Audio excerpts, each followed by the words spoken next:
This is Champ Week, presented by Dick's Sporting Goods. And from Music City, Nashville, Tennessee, and Bridgestone Arena, it's the 57th Southeastern Conference Tournament Championship, with the Wildcats of Kentucky and the Aggies of Texas A&M, both with their eye on a conference crown. You got that look in your eyes. I can tell you bad dreams last night. Murray off the inbounds pass. How about that? They were right in his face. Bringing the house down for Texas A&M. Are you serious, Mr. Briscoe? And the Cat fans love it. Got it. Good. Big time shot right there.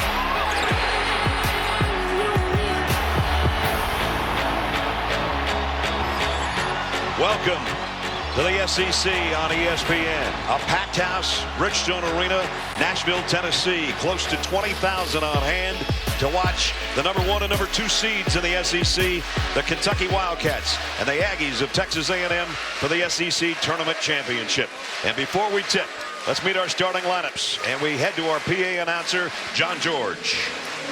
Good afternoon, ladies and gentlemen, and welcome to Bridgestone Arena in Nashville, Tennessee for the 2016 SEC Men's Basketball Tournament. And this championship game between the Kentucky Wildcats and the Texas A&M Aggies.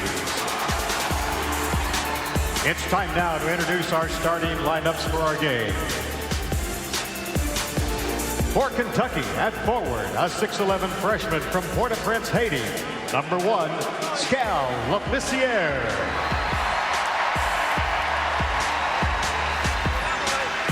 For Texas A&M, at center, a 6'10 freshman from Plano, Texas. Number 34, Tyler Davis.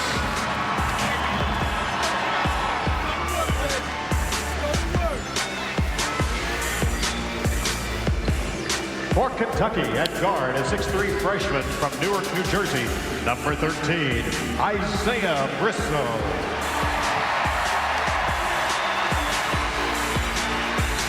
For Texas A&M, at guard, a 6'1 senior from Houston, Texas, number 11, Anthony Collins.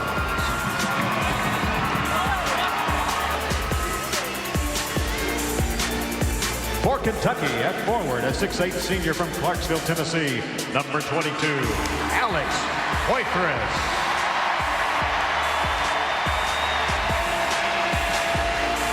For Texas A&M, at forward, a 6'7 senior from Dallas, Texas, number 12, Jalen Jones. Let's go. For Kentucky, at guard, a 6'4 freshman from Kitchener, Canada, number 23, Jamal Murray.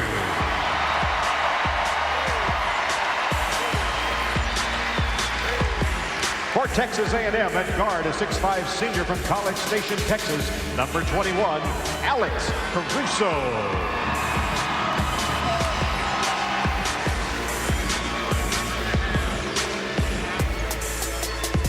For Kentucky, at guard, a 5'9 sophomore from Chicago, Illinois, number 3, Tyler Eunice.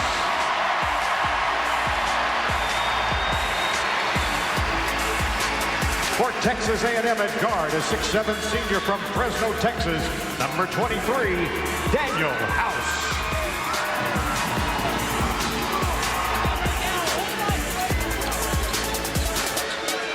Head coach for the Kentucky Wildcats, Coach John Calipari. And the head coach for the Texas A&M Aggies, Coach Billy Kennedy. There's your starting lineups. There's your coaches. There's your number 1 seed, Kentucky, your number 2 seed. We welcome you back to Bridgestone Arena. Some of you have been with us since Wednesday night. Brad Nessler with Dick Vitale. Sean Farnham, John Saunders are here. Shannon Spake will be along shortly. All right, partner. They played in the regular season and went to overtime. Aggies won by 2. Controversial sort of ending. 19,800 in here are wearing blue. The other 200 are wearing maroon. And the Kentucky fans think that Kentucky should have been the regular season champion. So here's the rematch. That's what we've been looking for. Think all they want, Brad, but you're right. Now we'll find a showdown. 40 minutes, find out who's the best in the SEC. Kentucky says we are. The Aggies say we are. We will find out, baby. And some interesting matchups. Caruso versus certainly Murray really intrigues me. Offense versus defense. Well, the best backcourt in the country belongs to Kentucky and Jamal Murray and Tyler Ulis. Just about set to tip off. Before we do, check in. Third member of our team is Shannon Spake. Shannon? Hey there, Brad. Let's talk about the X factor in this game, the player or players who could make the biggest difference in this game. Of course, for A&M, it's their bench. 42 points in yesterday's game and have been a key factor in their run in this tournament. And for Kentucky, it's Skal Labissiere. Played just 4 minutes in yesterday's game, has the freshest legs. Alex Caruso, in fact, said that Skal, when he is playing at a high level, Kentucky is elite. Of course, Skal in that starting lineup, so they're looking to get him going early. The Wildcats 25-8. They've won 28 SEC tournament titles. The Aggies, the Texas A&M newcomers basically to the SEC a few years ago. They're 26-7. They're looking for their first SEC crown. They haven't won a conference tournament since the old Southwest Conference in 1986. 3 of the best in the business, Olandis Poole, Joe Lindsey, and Tony Green are officials. Tony's got it in hand. We're set to crown an SEC champ in the next 2 hours. And Labissiere with the tip back to Tyler Ulis. Here's a matchup. Collins going to check Ulis. Collins, a transfer, came from South Florida, played in the NCAA tournament his first year. Lob underneath Murray from Labissiere. What a way to start. What a great backdoor cut. They move without the ball. That's one of the great strengths of Jamal Murray. He moves well without the ball as well as with the ball. Collins moves it to Caruso. And now Jalen Jones against Poitras. He's got great quickness at that 4 slot. Jalen Jones beats most 4 guys with his quickness. Nice hands by Briscoe, knocking it out of bounds. This is the way you open up a game. Well, that's a set play right there. They go diagonal. They can throw the ball right over the top. You're going to see it to Murray. Look at him moving out the ball. Great elevation. And we know he can flat out shoot. So when you got that versatility, when you can make the backdoor cut as well as shoot, you're a dangerous threat.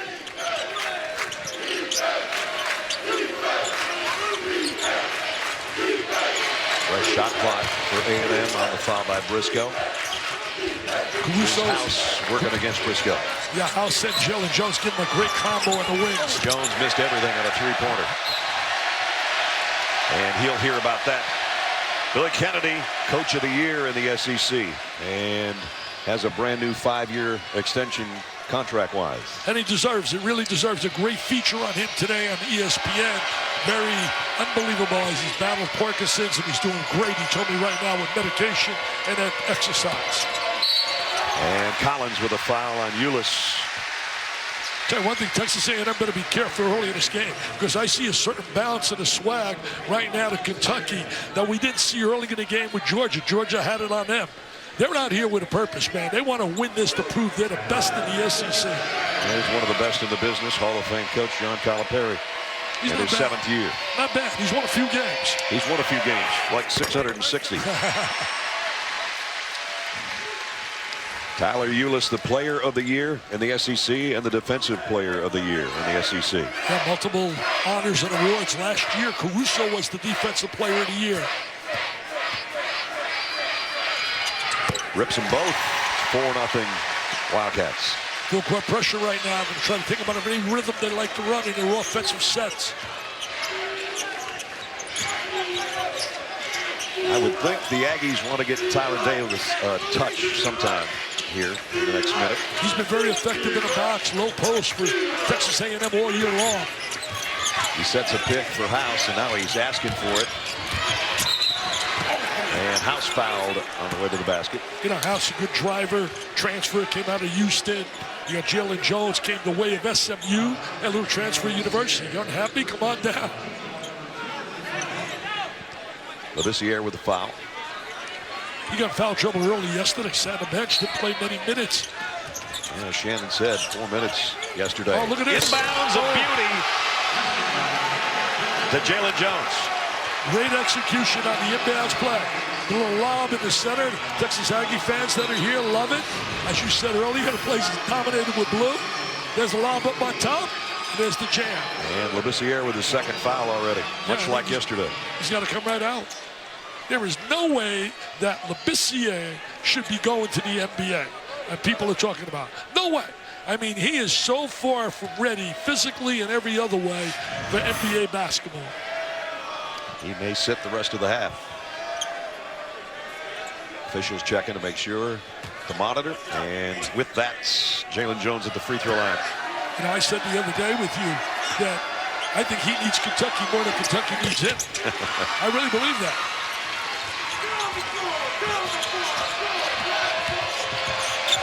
Three-point play makes it a one-point game. Little zone right now. A little zone came out of the man-to-man into the zone. And you saw Tyler Davis back it out and assess the situation. And Kentucky's been shooting the three really well in the tournament. 8 on the shot clock. Murray's asking for it over here on the right wing. I don't know if they're going to get it to him or not. Ulis down low to Poitras. Poitras with 2 to shoot. Lost the ball. Shot clock violation. Aggies, nice job defensively. Yeah, great job defensively. John, very animated. I'm going to tell you this, Kentucky, their game goes to another level if they get a positive performance out of Poitras. When he plays well, it just makes the guards that much more effective. And he did yesterday in the second half. You called him out, and he answered the call in the second half yesterday in the win over Georgia. Caruso drives on the baseline. He lost the handle. And an air ball sent up from Daniel House. He had no chance on that shot. Lavalley! Great feed by Ulis. And Marcus Lee slams it. Be careful, America. Tournament time. Kentucky, if they're operating with all their people playing well, watch out. Davis had that shot swatted out of bounds, but he's fouled. And it's Lee with the personal. Here we're going to watch a little run, baby, run. Here come the Cats in transition. And there's the great vision, the lob up on top. And there's the jam. He does that really well. How about no look on top of it? Looking to his left, throws it back the other way, and Lee is waiting for it. And he laid it perfectly. I mean, perfect. That's why he's the player of the year in the conference. Here's Tyler Davis at the free throw line. He's first team All-American for me as well. He's been super all year, Tyler Ulis. Up. Tyler Davis, the freshman, has been strong for the Aggies all year long. The better freshman in the country. Yeah, he's been one of the real forces on the interior. Next to the baseline. They got great balance. Now they're changing another look. Going a little three-quarter. Looks like they want to go in the trap, then they fall back into the zone. They're going to find Murray getting the gaps in that zone. Ulis feeds the paint to Poitras with a hook. Davis will pull off the miss. Trying to establish Poitras early in the game. Trying to get him in deep with the basketball. House from 15. Got the roll. And a little touch right there. House and Jalen Jones giving 2 outstanding players on the wings. Aggies with their first lead.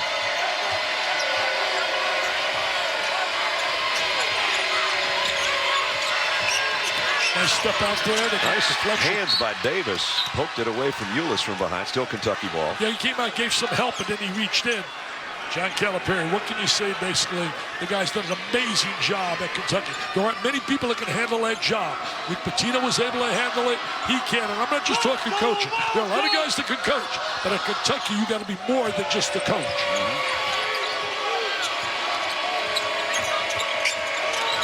And Ulis is fouled by Collins.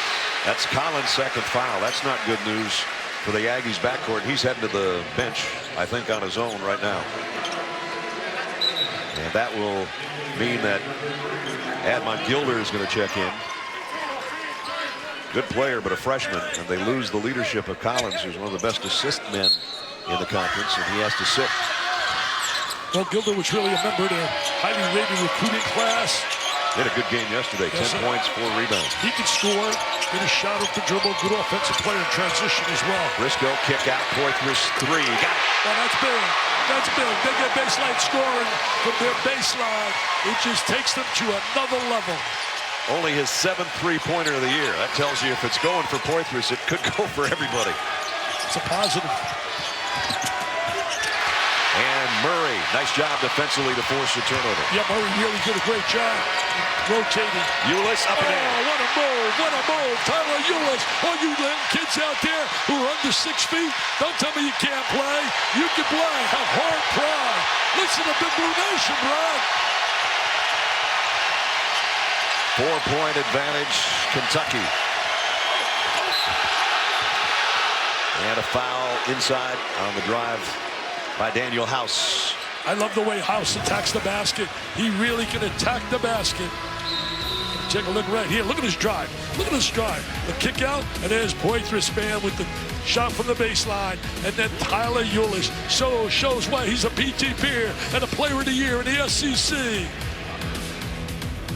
ESPN's exclusive presentation of college basketball is brought to you by Dick's Sporting Goods, proud to employ and support hundreds of Team USA contenders.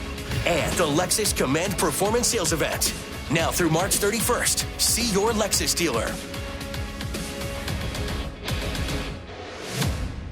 These two teams met in the regular season back on February 20th in College Station. Big play by Isaac Humphries with a block, and then in his youthful enthusiasm, bounced the ball, and that's a technical, according to Pat Adams. With that, the Aggies went on, hit a shot by Tyler Davis. They won it in overtime, 79-77. And as I said earlier, most of the people in this building and everybody watching at home that's a Kentucky fan thinks that that technical cost the Wildcats the regular season crown that they had to share with Texas A&M. Thus, we're in the rematch right now, and Kentucky leads by 4. And Isaac Humphries is checking in for the Wildcats right on cue for us. Hey, controversial call, no doubt about it. I thought a little better judgment should have been utilized.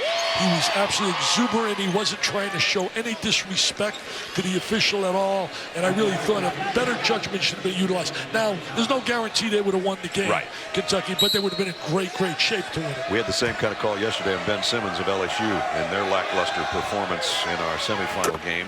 I was so disappointed in performance, both Simmons' effort, his energy, and the whole LSU team. I didn't think they came to play with no fire in their belly at all.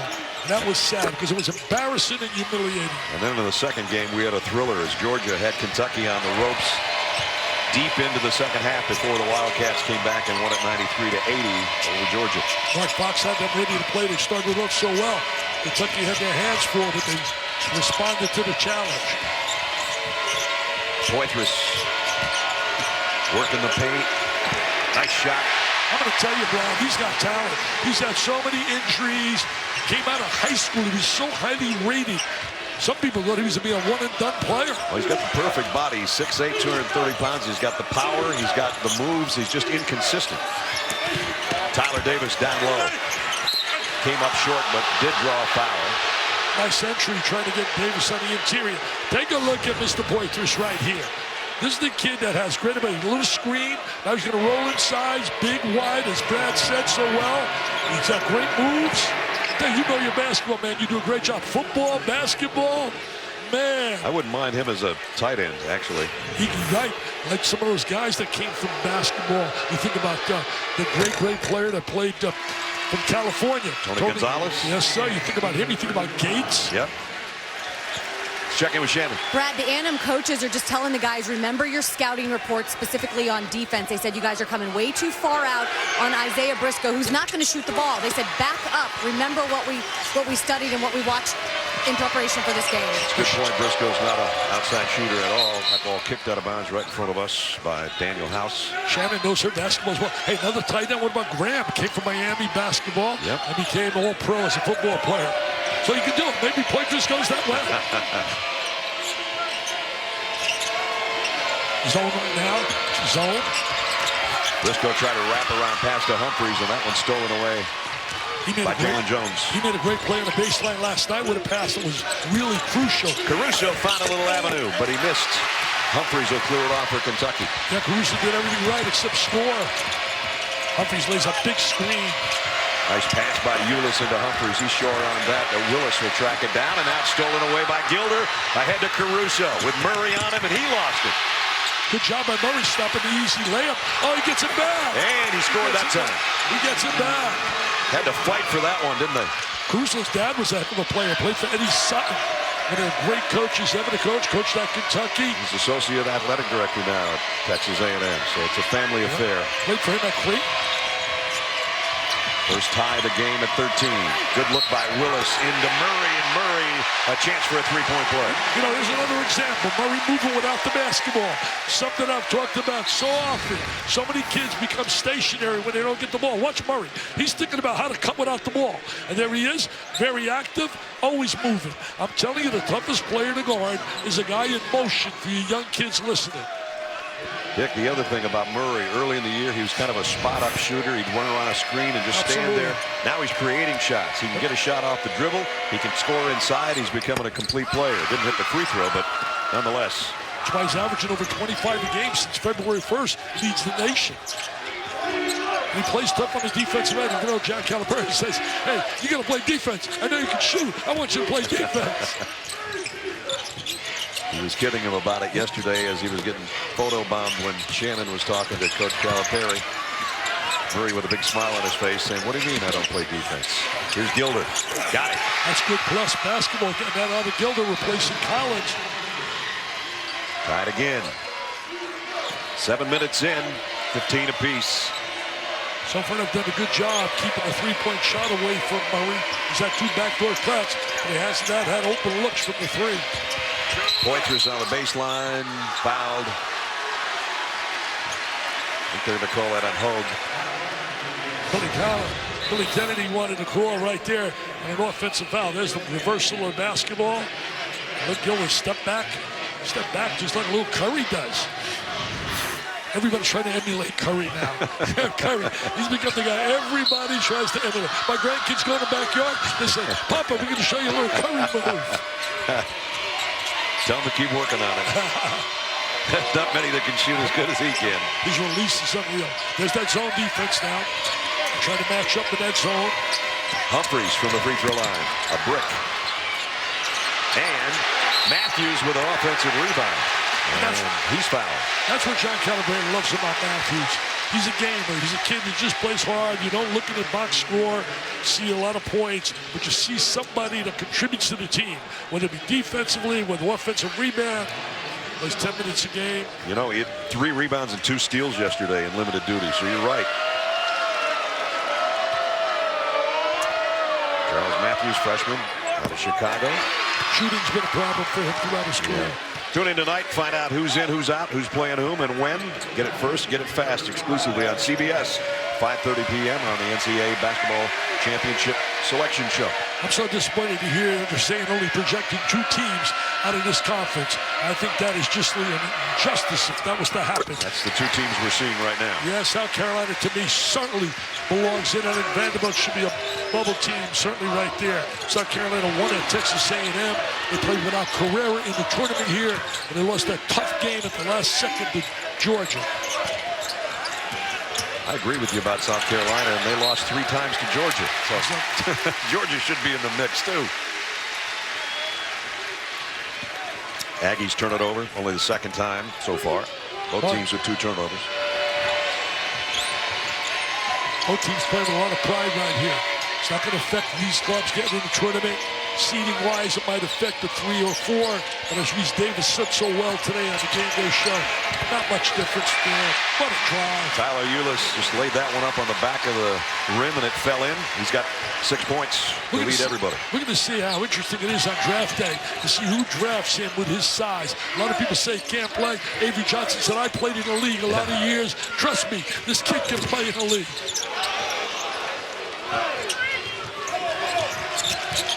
Kentucky, good defense right now. Sticking to everybody with 6 on the shot clock.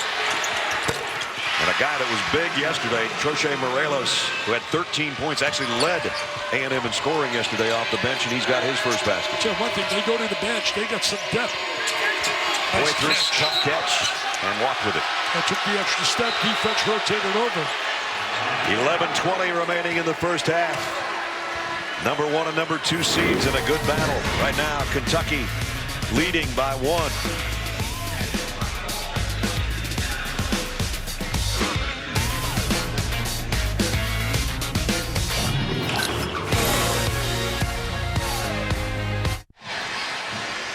Kentucky by 1 with 11:20 remaining in the first half. Let's get wired with Alex Caruso, the senior leader of the Aggies in the pregame huddle. No amount of dancing, no amount of hollering is going to do anything for us. It's about 40 minutes. How hard we're going to play together. That exemplifies this team. They are together. They don't care who scores. They don't have to dance. They don't have to play to the cameras. They just play solid basketball, and that's why they're 26-7, and they're ranked in the top 20, and they're going to the NCAA tournament regardless of the outcome here today. I think he just auditioned for a coaching job, because I think this kid's going to be a coach. I mean, really, he showed a lot of enthusiasm, energy there, leadership ability. If he doesn't make it as a player. One of the best seasons ever in A&M basketball history. It's been a lot of years, as you said earlier, since they've won a championship, a conference championship. And that was the Southwest Conference back in the day. A long time ago. Here they are with a chance to regain the lead.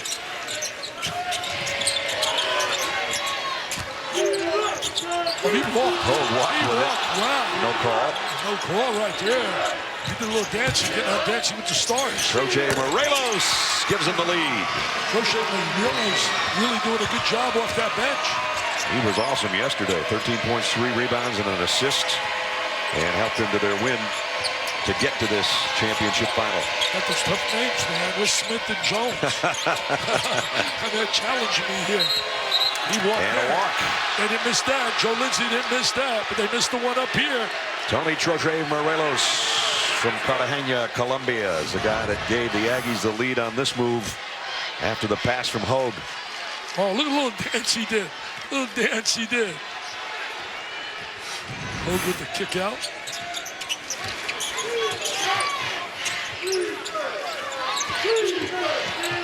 Nice blend of veteran leadership and then the young guys. Here's Collins, not a big scorer. Missed the 3. Rebound by Willis, and he's bumped by Davis. Ty Willis was out here early, really working on his game. He shot, just going to the free throw line. He's been a very valuable contributor for Kentucky. Bad news for Aggie fans. Davis, that's his second foul, and that might do it for him for the half. He immediately walks over to the bench. They bring back Jalen Jones back into the lineup, but Jalen's not the muscle guy that Davis is. No, Jalen does it with a lot of quickness, good first step. Davis is inside as a post threat. Ulis missed from the free throw line. Good defense by Collins on him. Little turnover right there. Collins played him really tough. Collins played at South Florida. Not a big scorer. He's a distributor, plays on the defensive end. Tried to distribute that one to Gilder and a little bit too far in front of him, so the Aggies give it right back to Kentucky. Didn't have a good angle. You know, one thing Texas A&M does really well, they're 4th in the nation in forcing turnovers, right behind West Virginia, Washington, and Oregon. And their points off turnovers is tops in the SEC at almost 18 a game. I like that Oregon team, by the way. Dan Altman can coach. Murray trying to shake Gilder. Is he moving without the ball? I can tell you what, Gilder's right with him, though. He got over the screen. He's fighting. A lot of kids don't fight over the screen. Let's take a one-on-one. Backs up over Gilder. Rimmed out the shot. Jalen Jones with a rebound. They're going to make Murray really have a tough time squaring up, shooting 3. He's going to have to really work for his shots from the perimeter. He had to work in the second half against Georgia yesterday, too. He had 19 in the first half. He was hitting everything he threw up there. Not so much in the second half. Well, Gaines played him tough in the second half, and I think it affected Gaines' offensive game. You're right. Troche Morelos got 2 rebounds, lost the second one, though, to Murray.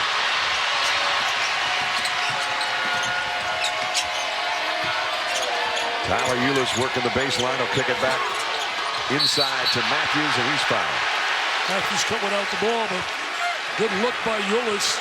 Billy Kennedy, 5-year contract extension. There's a defense on Murray in the last trip down court. Watch Gilder. Watch number 3, man. He on his hip. Look at him right now. Look at him work. He's going to get over the screen. There he is, over the screen.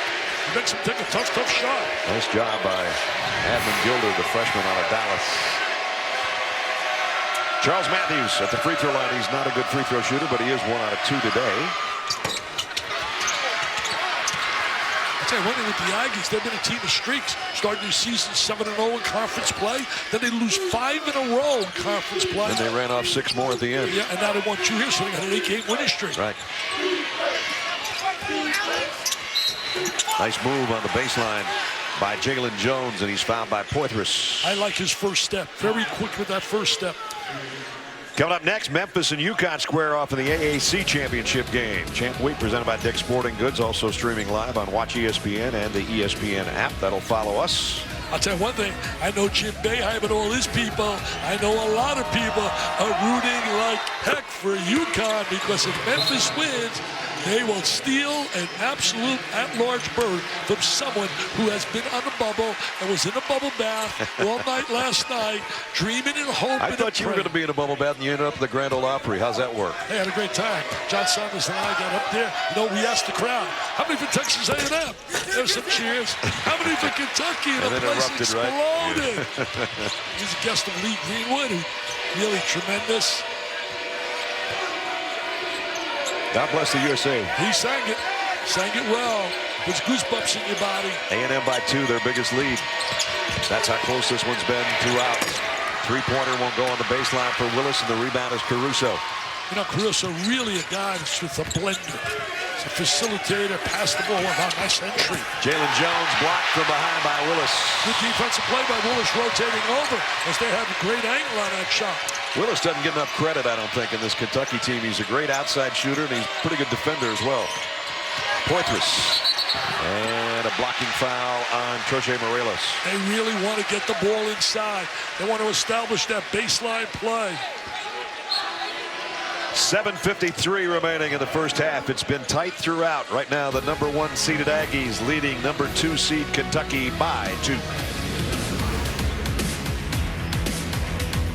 On ESPN, we'll reveal the NCAA men's field of 68 as the teams are announced on SportsCenter. Brees, Jay Will, Jay Bill, and Seth anchor the coverage with analysis from Mr. Vitale and Mr. Lenardi. Then at 7, Bracketology presented by Staples continues. Coverage for 2 more hours with more breakdowns. It all happens today. Also streaming live on Watch ESPN and the ESPN app. The aforementioned Richard Vitale. Dickie V, you're always along. You rant and rave, and you know they're going to say there's 2 SEC teams and that's it, and you're going to go crazy, right? Well, you know, I think 2 SEC teams is an injustice. I think absolutely South Carolina belongs in. I think had they had Carrera, they might have been playing in the final. But saying all that also, I like the little guy, and I can't see Monmouth not being in a tournament. Right now, Joe Lenardi has them out, has St. Mary's in.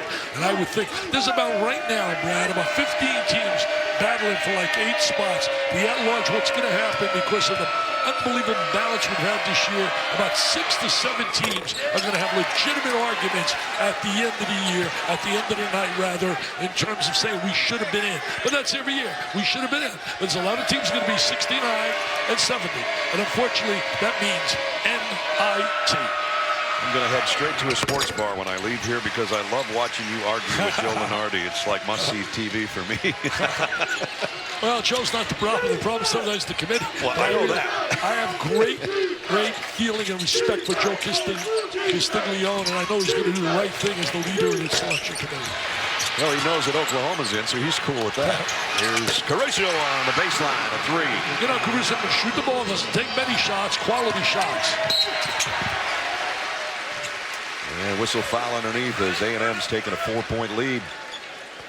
John Calipari in that last time out told his guys, listen, you're going to have to make your free throws. If you don't make your free throws, I can't do anything for you. So certainly that. He also told some of the guys, hey, he's been pleading his case with the officials. Feels like there's a lot of contact out there. He says, we're not getting the calls. You guys are just going to have to fight through it. They have missed 4 free throws, and he also told them yesterday in the game against Georgia, why don't you rebound? If you rebound, you'll win. And they actually started rebound against Georgia, and by golly, they won. I'll tell you one thing, John Calipari stays right on top of it. He's all about the moment, not about what he did in the past and all the great teams he's had with Anthony Davis's club. You think of the John Wall club. You think of last year's team was incredible. I mean, lose one heartbreaking game, 38-1. But this, right now, the free throw line, Shannon's right, has been a difference because when you look at Texas A&M, they're 8 for 9 on a free throw line. Kentucky's missed 3. Murray hit the last two, however, and cuts it to 2 with 7:28 remaining in the half, and he'll get a breather. I'll tell you one thing, great job defensively by Billy Kennedy's team. Their game plan, trying to contain the perimeter shot of Murray, and he has not been able to hit a 3. Loose ball, Kentucky battles for it, and Tyler Ulis comes up with it. He's such an inspiration to so many kids. Ulis, see kids out there under 6 feet, say, we can play. Briscoe inside. That's what he does well. He really does well, Brad. You're 100% right. He's really an attacker off the bounce. On the other end, nice job by DJ Hogue, going straight to the rack in a hurry. Hogue gets the layup, but John Calaberry not happy at all with their defensive transition. He can get back. Poitras, offensive foul. That's his second. That's a good call right there by Joe Lindsay. Good call. Through his shoulder. I'll say one thing, Dick, right now. We talked about the whole building is Wildcat fans right now. And with the play of Texas A&M, including Troche Morelos holding his ground to draw the charge from Poitras, they have kept the crowd out of it completely. Absolutely. There has not been one eruption like we had yesterday against Georgia by the 19,000 some wearing blue in this building right now. And credit Texas A&M. They're just steady. They're just keeping the pace. They keep the lead by 2. They tie it up, whatever. But Kentucky fans haven't gotten into it yet. That's why I love working with you. You're right on top of all it, watching the crowd, the whole bit. That's a Dickie V kind of pass. That's one of my best up in the 3rd row. That's one of those one-eye passes, right? Yeah. But see, I have an excuse. I got one eye. He's got 2. Billy Kennedy similar to 2 defense. Murray right back in. Got about a minute over there of clock time anyway on the bench. So it's Ulis and Willis, Briscoe, Labissiere, and Murray on the floor. Remember, Labissiere picked up 2 early fouls, much like he did yesterday. Briscoe, extra step maybe, but he got away with it. Tell you one thing, he spotted the gap in that zone, and he just attacked it off the bounce. And as you said earlier, that's what he does well. Jones got a 3. Jalen Jones, big-time, prolific kind of scorer. There's a perfect example. They tied it up, and Jones comes right back down and rips a 3 to put Texas A&M back in front. Briscoe wants to drive. He's in a driving mood. Murray wants a shot. I can tell you that right now. I don't know if they're going to get him one. There it goes. Short, though.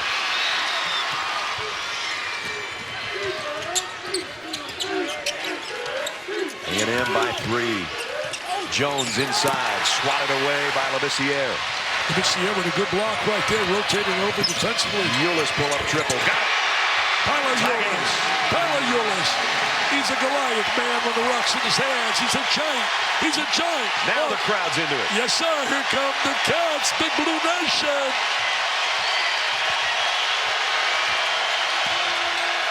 Caruso dishes. Troche Morelos too strong underneath. Here come the Cats, man. They're in attack mode. Chance to lead. Ulis from 15. Tipped out of bounds to the Aggies. Well, just when the Aggies had things going their way, Labissiere comes over, swats that one away. And then on the other end, Tyler Ulis says, I'm going to take this myself. Nothing but nylon, baby. NBA time. Labissiere with that good shot block. Playing with those 2 fouls. Jalen Jones 3. Got another one. Back-to-back threes by Jalen Jones. 31-28. That was House right there, I think. That was House, wasn't Jones. That was House. It was House. Yeah, it was House. Jones shot one there a little bit earlier. Here's Briscoe from the free throw line. And Jones with a rebound. They're a solid basketball team, this Texas A&M team. There's no doubt they're a legit basketball team. That one's short. And Tyler Ulis runs down the rebound on the baseline. What I love about him, being a great balance. Ulis all the way, trying to do it himself, and does. Can he get to the basket? Can he get to the basket? And then he does a great job. He's stronger than what he looks physically. Much stronger. He might only be 5'9" and about 150 pounds, but it's all muscle. Tell you one thing. This is a quality basketball game for a championship. Oh, great drive by Jalen Jones. Jalen Jones says, hey, I didn't hit the 3 before, but there's my drive. And he says, anything you're going to do, Ulis, I'm going to show you I can do something a little better. Oh, crossover by Ulis, kicks it out. Willis for the tie. Not that time. Caruso says, let's calm this thing down for a second. I'm a senior. I'm going to look at my coach, and I'm going to bring it up as slowly as possible. I think they might want a timeout. They do. He is really a leader on the floor. Yeah. He is really a leader. 3:32 remaining in the half. Tyler Ulis, the head cat. And on the other end, Jalen Jones, a senior, says, we're going to stay in front, 33-30. ESPN's exclusive presentation of college basketball is brought to you by Cub Cadet. Welcome to Strongsville.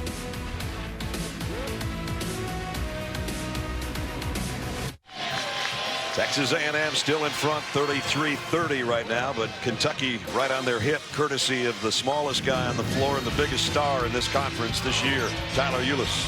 Tell you one thing, there's so many things. There's with the drive, using the left hand on the drive to the goal. Now look at the change of direction. Look at the strength of the body to get in there and score. And then he says, you know what? I'll show you my versatility, and I'll drill a three. Kentucky right now has got an 18-8 edge in the paint, and that wasn't the story in the regular season. A&M was +10 in the paint in the regular season game at College Station. You know, everybody's making a big thing about playing 3 games in a row. Now, when you look at Texas A&M, they did this earlier in the year. They played in the Bahamas, and they beat a good Texas team. They beat a good Gonzaga team, and then they lost to Syracuse, and that's got to be a big case. You got to believe that Syracuse is rooting for Texas A&M because that can help their stock if they beat Kentucky.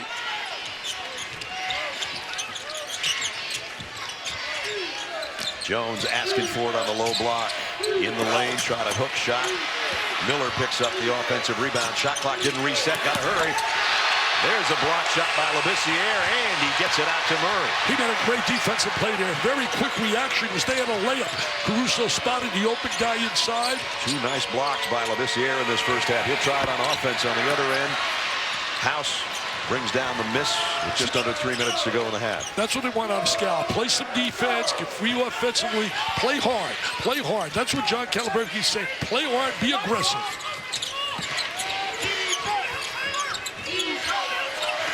Jumper outside, 3 goes for House. That's his second of the half. I tell you, that combination, House and Jones, they can score. All Marco Polos, transfer guys. Boy, you can hear a pin drop in here right now. It's a 6-point Texas A&M lead, biggest of the half.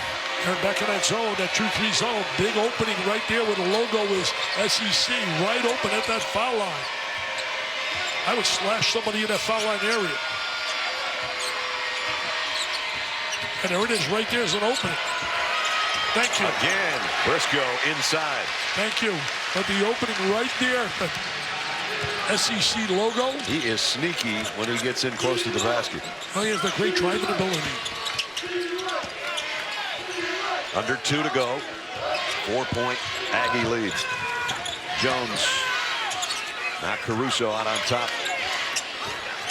Got the screen, got the jump shot, got the basket. He's so focused, he really is. He's a coach on the floor. We use that term quite a bit, but he is a legitimate coach on the floor. Again, Kentucky made a little push, and the Aggies pushed right back, up by 6.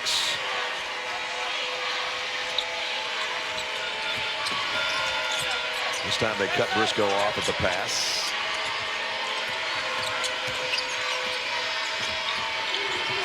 Nice look inside. Labissiere with a slam off the Briscoe pass. Nice look by certainly Briscoe. Labissiere showing that athleticism, quickness. If he puts some weight on that body, he could be a tremendous player next year. House has to kick it back outside. Caruso thought about a 3. We got a minute to go in the half. Always in triple threat position. Catches the ball, he faces the goal. Pass, shoot, drive. I'll see that triple threat position right there. House, 3-pointer, no good. Jones underneath, and he missed in close. He had a layup. He might get another one. That still doesn't go. And now a battle with Matthews for the rebound. They both hit the deck. The possession arrow is going to be in A&M's favor. You know, Kentucky better really lace them up on the inside because they are really climbing the glass. Texas A&M had 2 great opportunities. Coming up on the Volkswagen halftime report, John and Sean will be along, an AAC preview, Big Ten preview, bubble talk, all of that. Their look at this first half, all that 38.5 seconds away. Got Memphis playing against Connecticut. That's going to be interesting because Memphis could steal a bid. Let's check in with Shannon. Brad, you mentioned Isaiah Briscoe, how sneaky he is in the paint. That was a main focus in the A&M huddle. They said he likes to go left, and House said, I can stay on him, but he is quick. There's about a 7-second difference on the shot clock and the game clock right now. José Morelos doesn't care. He put up a 3, probably not a great shot, although he's a good three-point shooter. Kentucky comes back with an opportunity to cut into this 4-point advantage before the horn sounds.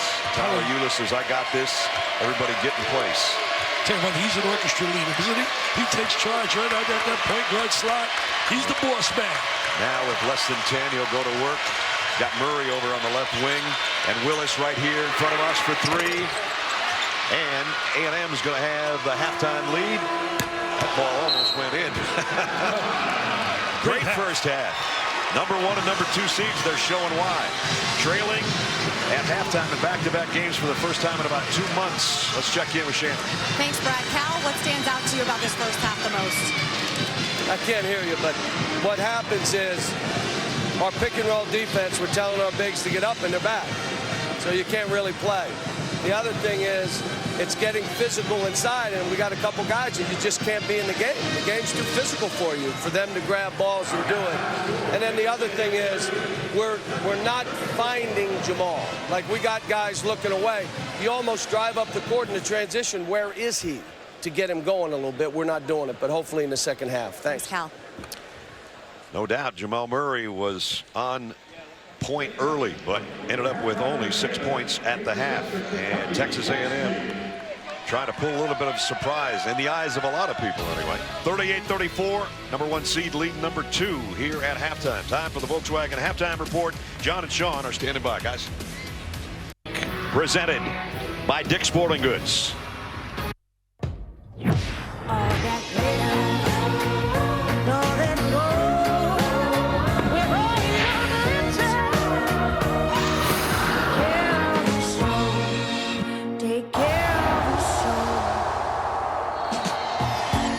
The SEC on ESPN from Nashville, Tennessee, and Bridgestone Arena. We're 20 minutes away from crowning an SEC champion, be it the Aggies of Texas A&M or the Wildcats of Kentucky. So far, the Aggies with the lead at halftime. Kentucky has shot well, but they still trail by 4, not hitting a lot of three-point shots right now. And that's been a key for them over the course of the last couple of days. But both backcourts doing it in different ways right now. Texas A&M doing it from the outside, Dick. Yeah, if you take a look right now, we're going to watch House. He's a wing player. There he is coming off a curl, squares his body, knocks it down. Then they got great guard play on a Caruso in the first half. Not only making the 3, but he passed the ball exceptionally well and was tough defensively. On Kentucky's backcourt, instead of shooting a perimeter 3, they're doing it off the drive, attacking the basket. And there's Ulis right there with the attack to the goal. And now we're going to see Briscoe, who does this exceptionally well. There's the drive. Done a great job. But I'll tell you the key in the game so far, I really firmly believe, Murray is 0 for 1 shooting threes. They've contained him shooting the 3. Think about this. Kentucky, as you said, they made 22 threes in the first 2 games. They've made 2 here. And John Calipari said to Shannon going to the locker room, we're not getting Jamal any looks right now. I'm pretty sure they're going to get him some looks here early in the second half, as Dick just said. I credit that, though, to the defense. I think the defense really has been superb by Texas A&M. As Caruso chasing Murray. Didn't waste any time. Didn't waste any time. You got to believe that was the conversation in the locker room by Mr. Calipari, who really has like a master in psychology and coaching. He can teach at Harvard in terms of psychology. Can't spell psychology, but he can teach it. That 3 cuts it to a 1-point Aggie lead. 7 on the shot clock for Caruso.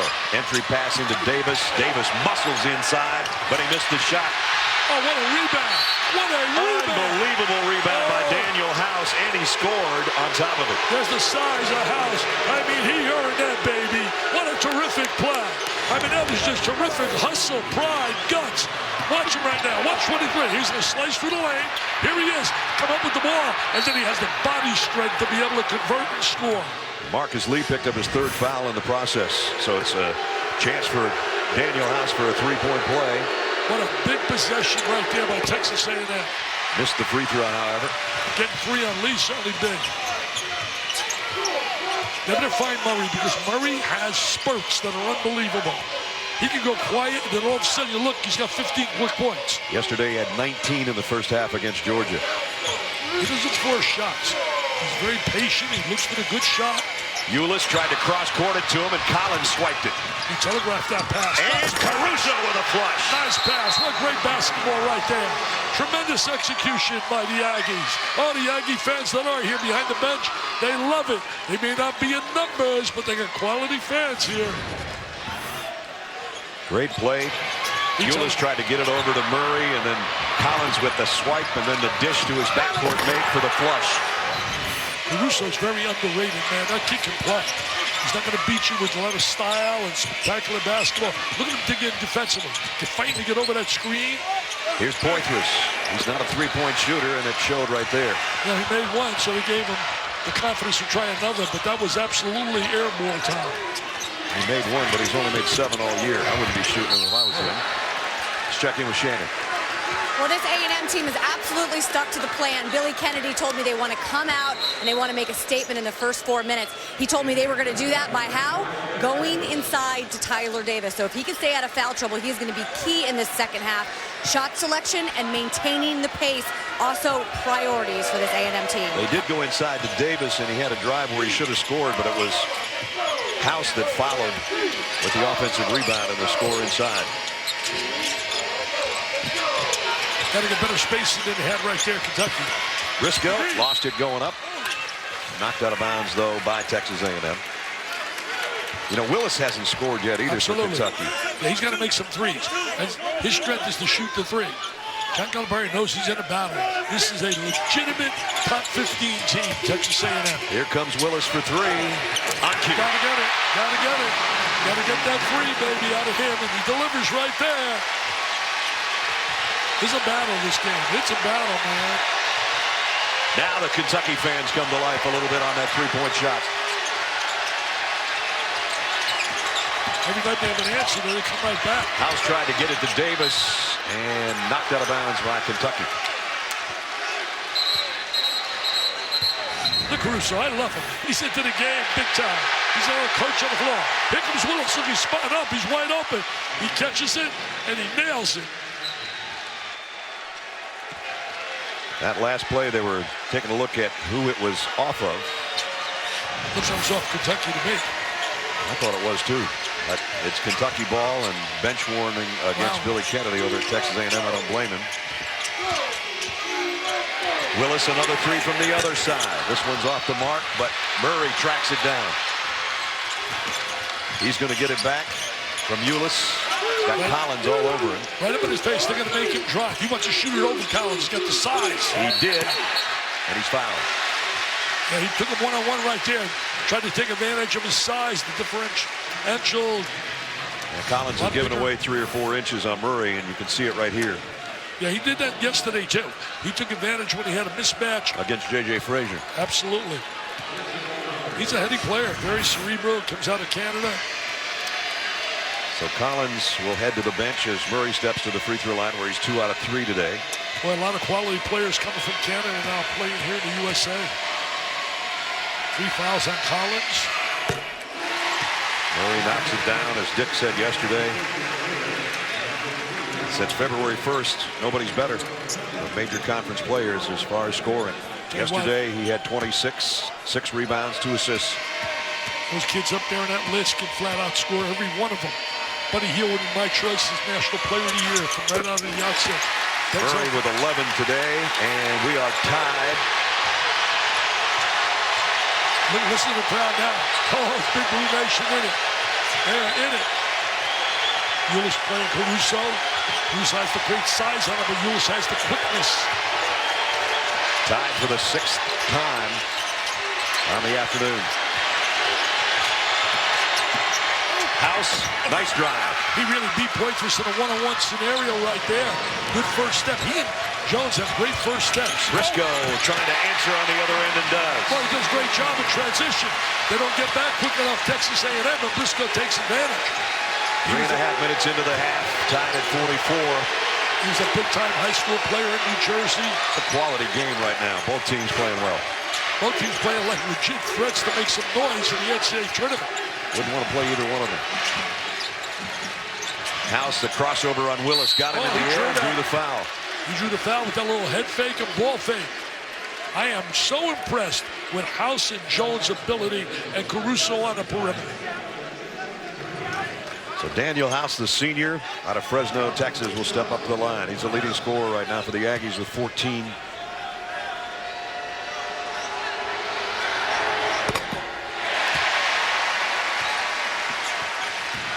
Here's the leading scorers for Texas A&M. House 14, Caruso 9, and Jones 9. Caruso not only has 9 points, he's been a tremendous leader on the floor. And House gives the Aggies the lead back by a single digit 4 minutes into the half. Trying to get a little half-court trap in and rotate back. And then rotate back in the zone. He's trying to overload on one side to get 2 against 1 in that zone to get Murray free. Kentucky a chance to lead for the first time since about 11 and a half minutes of the first half. Will they get it from Murray? Not that time. Tyler Davis will clear it off. Now, if I'm Texas A&M, show a little patience, get the ball inside to Davis. Let him utilize his ability to post on the inside. He's got Poitras playing him. Caruso lost his footing. Tyler Ulis keeps the dribble. And Ulis for the Kentucky lead. Got it! That's for the play by Ulis, defensively and offensively. Had a lot of poise right there. Didn't take that extra dribble and charge. First Kentucky lead since it was 18-17 in the first half. And Ulis another steal. Another strip. And another score. Get a TO, baby. Here come the Cats. Big Blue Nation. Big Blue Nation. Timeout. TO. Aggies. Listen to the crowd at Bridgestone.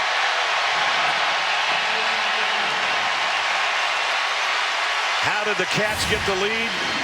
With the player of the year in the league with back-to-back steals. Defensive player of the year, and he showed it right there. And now he's going to show the ability. Poise, squares the body, 15-foot jumper. How about another pickpocket job by Tyler Ulis right there? He's like a Times Square man, stripping somebody. There he is, going to the goal, laying it on the glass. Great play, Tyler Ulis. I want to give a shout out to the folks in the watering hole across the street from us who couldn't get in among the 19,800 at Bridgestone Arena. Kentucky fans all over the place as we take a look at our tournament challenge resume brought to you by Allstate. Kentucky's tournament history, second to none. 8 national championships, 17 Final Fours. They're the winningest program in college basketball history. That's pretty much Kentucky for you. Tell you what, they got a pretty good resume, don't they? That's a pretty good basketball program. I mean, wow, they're pretty good. Hey, those people couldn't get in the game. They just had to pay bigger prices. They might have got in, but they're having a ball where they're at. The Wildcats right now in front and in search of their 29th SEC tournament championship. There aren't many programs where fans are that big in numbers that they can't get in to come to a game. Caruso for 3. I think Tyler Ulis got a piece of that. Caruso got it back, kicks out. It's House for a triple, and he missed. Davis keeps it alive. Wow. Wow, 4 opportunities. Unbelievable. And now rejected by Lee, but he fouls Davis. Boy, am I impressed with the heart and guts of this Texas A&M team. 4 opportunities right there. Just strictly went up on the glass. Really out-scrapping, out-clawing.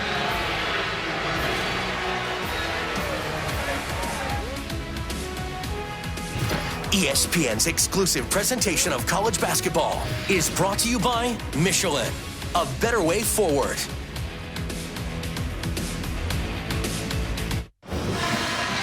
Kentucky leads by 3, but Texas A&M's not going anywhere. Check out the effort. Missed shots. Tyler Davis battling. Got his own miss. Goes back up again and draws a foul. 11 offensive rebounds for the Aggies. The problem is they've only scored twice on second chance points. So in this case, Tyler Davis, by working that hard, is going to go to the free throw line. Well, work really sends a message loud and clear to playing aggressive basketball. Anytime you get on the offensive boards, you have deflections defensively, pick up charges. That means you're playing aggressive basketball. Tyler Davis, 4 free throws today is all he has. But he's hit all 4. Does have 6 rebounds. Brad, so hard to Brad, so hard to believe that he is a true freshman. He had that huge play at the end of the game against Kentucky at College Station. Said he had so many friends and family reach out to him, congratulate him. What a player. And he is fighting through a sinus infection today, but he told me before the game, I just have to sell out for my team. He missed both free throws, but he did have a huge game in that regular season win in overtime. Had the winning basket, 79-77. You know, Kentucky does a great job adjusting at halftime. Yesterday, they outscored Georgia 49-31. Back to a good Poitras from Euless. What great vision right there. And throw the ball over the top. Kentucky executes that play as well as anybody in America. Aggies better watch out right now because the crowd's into it. Their team leads by 5, which is their biggest lead of the day, and they need some offense right now. Well, we always talk about a point in the game, danger time. This is danger time for the Aggies. Davis, nice feed down low. Good answer right there as Troche Morelos with the stuff. Troche Morelos has really been an effective player off the bench, but it was a great look by Davis. They rotated to Davis because of his efficiency, and they were able to get that layup inside. Let's see if Kentucky gets Jamal Murray a shot this trip. It's going to be Tyler Ulis instead, and House with the rebound.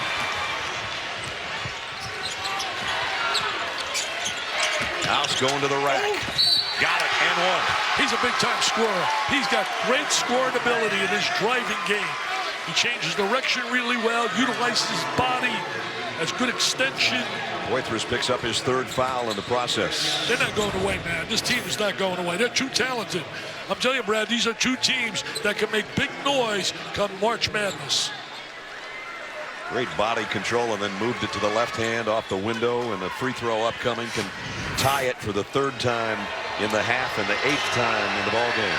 I love the way you described that. Change it from the right hand to the left hand. Wow. 50-50.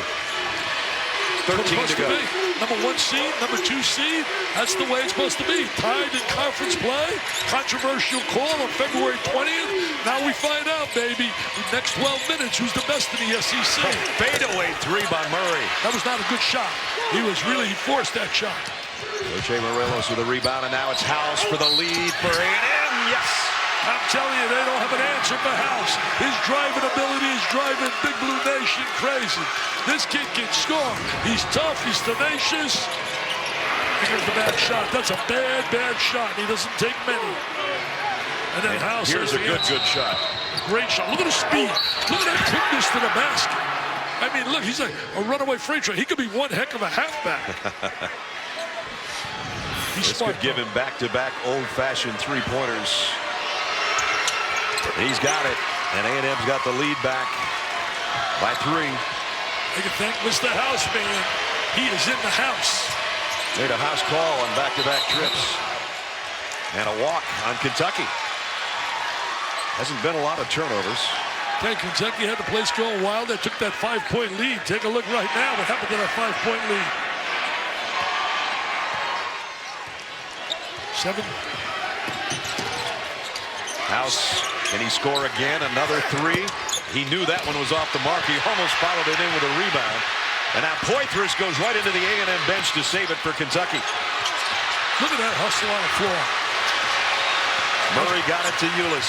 Ulis to Briscoe. Briscoe scores and one. Briscoe, just like House, they're attackers. Once they get the ball and get the full steam, they go to the goal. I was going to tell you a moment ago, House has 7 games this year, 20 or more points. Watch this right here. Great hustle by Poitras. Oh, tremendous. That's team effort, man. Calipari's got to love that effort. Billy Kennedy doesn't like to see that. And then look at Briscoe finishing the play. Briscoe only a 44% free throw shooter. Did pretty well at the line yesterday when he got there, though. Right now he's got 10 points. Tell you one thing he does well. He plays so hard, plays with a lot of emotion, defends and attacks. That's a nightmare for him, the free throw line. So the Aggies clinging to a 1-point lead at the 12-minute mark. Played at Roselle Catholic High School, Union, New Jersey. Briscoe. I think Gilder got away with a double dribble right there. Yeah, he did. He got away, you're right. So what can violation? Well, to balance it out. Oh, yeah. And a blocking foul on Labissiere. Is that 3 for him now? Yep. 11:50 remaining to crown an SEC tournament champion. Number 1 seed leading number 2 seed by 1.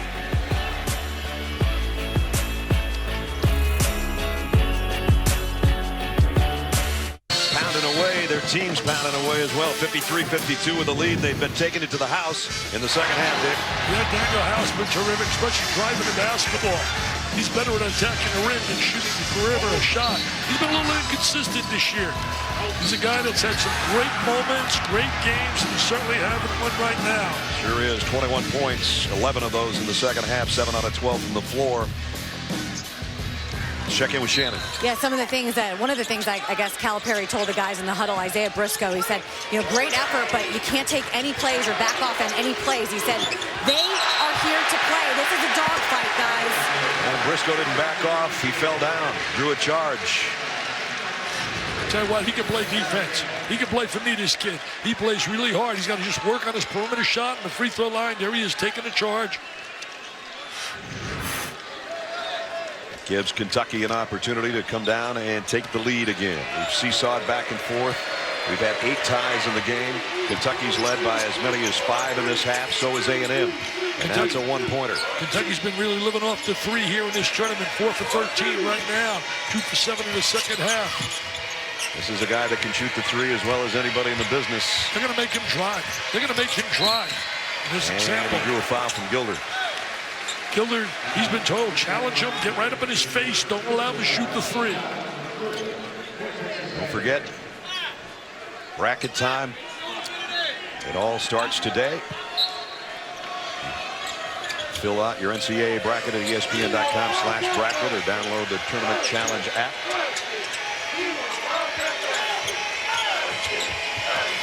Murray around a pick. Still, he's got Gilder right in his hip pocket. Briscoe bumped on the baseline by Hogue. Hogue bumped him. He wasn't there. Should have beat him to the baseline. Should have planted his foot on the baseline. That becomes like another defensive player. Cut him off. So they allowed him to have a little room, make the turn, and get called for the block. And we reset the shot clock for the Wildcats. We approach 11 minutes remaining. Back out to Tyler Ulis near midcourt. I think it's amazing, man, how you see teams rise when they see the blue jersey. They play at such a level against the Cats. Briscoe back to Ulis. Now Murray on the baseline, and Collins got right up on him to get an opportunity to shoot. 4 to shoot. Ulis is going to have to put one up from 3-point range, and got it! That's a pretty good choice right there. Pretty good choice. Shot clock winding down. Tyler Ulis, another big play. He's made them all year. He's been a difference maker. Gives the Cats the lead back by 2. He's been a star of stars. They're like swings here. Jose Morelos draws the foul from Humphries. 1 minute, Kentucky goes up 5. Then they come back. Texas A&M, and then right here, shot clock winding down. Get it to Mr. Ulis. Number 3 says, let me take one from 3. He shot that from Memphis. From Elvis Presley's house. He didn't want to go to the ground all up. This isn't Graceland, it's Catlin right now. But Jose Morelos at the free throw line quiets the crowd momentarily, and he can tie it up again. He has been really very, very valuable coming off the bench.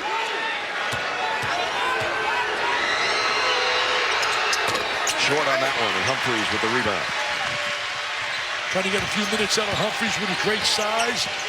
Got 12 rebounds in the matchup against them in the first half. He's going to take a baseline jumper.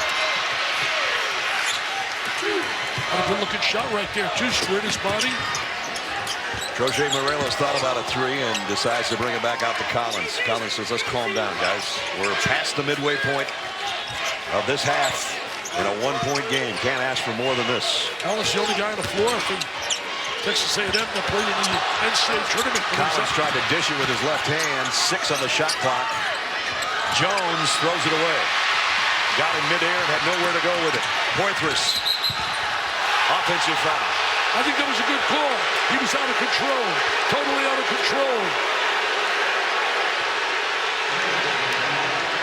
That's his 4th foul. Lost the handle a little bit there, and then he lost body control. And a nice job by Jalen Jones of holding his ground. There's no doubt. Look at Jalen, stationary. It's the way it's supposed to be, buddy. Hey, partner, we got a good one, man. Number 1 seed, number 2 seed. Conference championship at stake. 9.5 to go. Jones lost the handle, but it came free over to Caruso. Only 2 points separated them. Last time they played, overtime game. House, air ball. I think A&M's got to go a little bit more to Jones. He hasn't been getting many touches.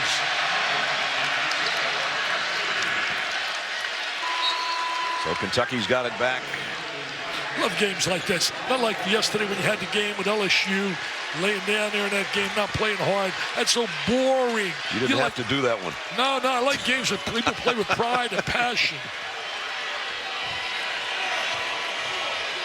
Poitras with his face in the towel over there with 4 fouls.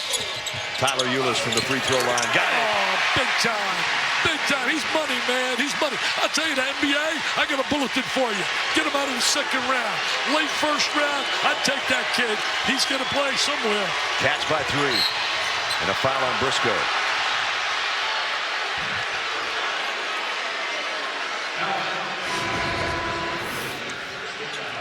Take a look at Tyler right here. Tyler Ulis loves the ball at the big moment. His 14th 20-point game of the year. What about his assists? What about his defensive ability? You factor all it in. Defensive player of the year, top assist man in the conference, and 20 points a game. You were the first guy to really suggest that I heard on TV that he should be player of the year because everybody just assumed it had to be Ben Simmons. But you were the first guy, Mr. Esslin. I credit you for that. And then I followed up I said, if he says it, I believe it. House with 2 more, 23 for the game. Again, a 1-point advantage, Kentucky. Murray lost the handle, but it comes to Ulis. That's a good place for it to end up.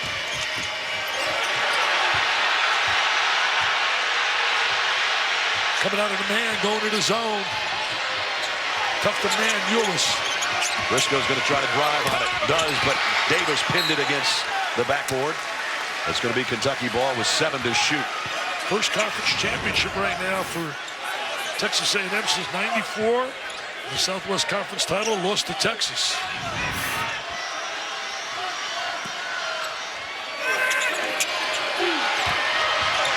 4 on the shot clock. I don't know if they're aware of it. Murray is now. He's got to pump it from long range.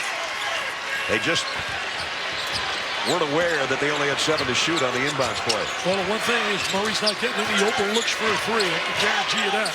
Not when he had a fly. Davis wants the ball inside. Wants to slide to the low box. We're at the 8-minute mark. Kentucky by 1. Caruso, nice pass to Davis. Told you he wants the ball, Brad. He was hungry in that possession. He wants the ball. And Caruso with a great 2-man game right there. Caruso showing why he's the top assist man in Texas A&M history with that little pass that's given his team the lead back courtesy of Tyler Davis. And he also leads the conference in steals last year and this year. Willis for the lead for Kentucky. He can make big threes. He has that ability that gives you Uncle Mo. We got a game, baby. We got a heck of a basketball game. Kentucky back in front by 2. I'm getting all juiced up sitting here, man. I can't believe this. This is quality basketball. Davis asks for it again. Working against Lee. Runs into a double team.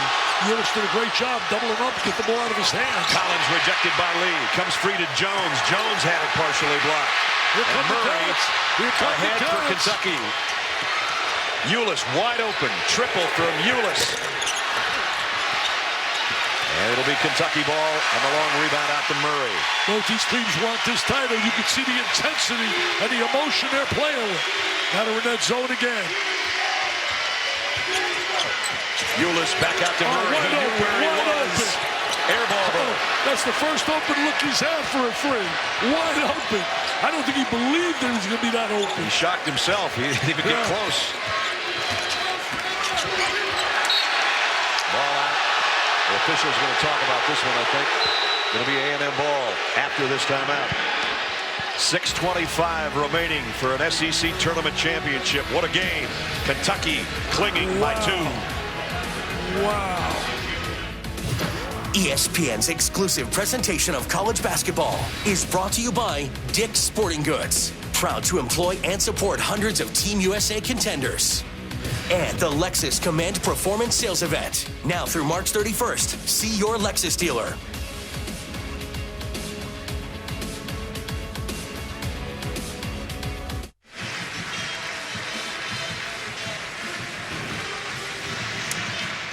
Kentucky by 2 with 6:25 remaining in regulation. As we look at our move of the game, brought to you by Degree Motion Sense. Tyler Ulis, the lob underneath the pointress. And he's had a lot of those over the course of this season and his career at Kentucky. What a great passer he is, Ulis. Great head up all the time. Great vision. Knows where his teammates are. What a line he has in this game. Actually, he came on the second half of last year, and despite the fact the Harrison twins were out there and had the experience on him, he was the spark plug of that team that went to 38 before they hit the 38-1. You know, a lot of people thought that the starting backcourt should have been Ulis and Booker, but they went for the experience. John Calipari went for the experience of the Harrison kids, and they had a tremendous team. That team was so special. Karl Anthony Towns now locked to be Rookie of the Year. Checking with Shannon. Brad, Billy Kennedy told his guys all of the pressure is on Kentucky right now. Just hang in there. But Alex Caruso did address something that we haven't really talked about, the fatigue factor. 3 games in 3 days. He said, guys, if we're getting tired, we have to communicate. I'll tell you one thing, they went through that earlier this year. We talked about it earlier. Beat Texas Gonzaga, then lost to Syracuse by 7. House in too deep. Couldn't get the layup, and Ulis pulls it down at the 6-minute mark for Kentucky, and he's going coast to coast and scores. Oh, what a score right there. I don't buy about the pressure being just on Kentucky. Texas A&M's the #1 seed. I know Billy wants to do that as a coaching aspect. These kids don't feel that pressure. They feel the pride of wearing that Kentucky jersey. Jalen Jones goes strong to the rack. I got to do more of that, Jones. He can attack the basket. That's a tremendous first step. That's his first basket of the second half. Got to help House out with that driving ability he possesses. Tyler Ulis is putting a stamp today, showing people why he deserved to be Player of the Year in the conference. He didn't have to prove it anything to me. I've watched him about 10 times in person this year. Murray with a runner. And Jones pulls off the miss. They've done a great job really containing Murray. Remember, he's had 11 consecutive games of 20 points or more. Caruso trying to kick it out to Collins, and does. Under 5 minutes to go. A&M trying to tie this thing up on this possession. Collins, I think he wanted to pass it and got in midair and took a bad shot. He was indecisive right there. Nice finish. Ulis, no indecision there, and he's going to go to the free throw line. What I'm impressed with is his strength to the basket. He's so much stronger than what he looks physically. Ulis pulling down that ball and then going the other way. Look at the head up all the time. Head up all the time. And then offense on the other end. What a great play right there. He's got that winner's mentality. Look at his numbers, first 2 games today. What a line he has today. 22 on the day. Only has one turnover, and he has the ball in his hands. He always trying to make plays. Hits the first free throw. Monday Selection Monday presented by Capital One. We'll have the exclusive live announcement of the 64-team NCAA Women's Championship field again this year at 7 Eastern on ESPN with a bonus hour of coverage at 8 on ESPNU. You can get that live or watch ESPN, the ESPN app. Rebecca Lobo, Kara Lawson, Kevin Agandi will have all that for you coming up Monday. They'll do a great job. The three of them is one story right there. Can anybody beat Connecticut? Can A&M beat Kentucky a second time this year? They trail by 4. Davis. And a walk. And a little walking violation. He tried to make something happen, and they doubled him up inside. Cat Finn starting to smell that title. They want to send a message that we're the best. We're the best.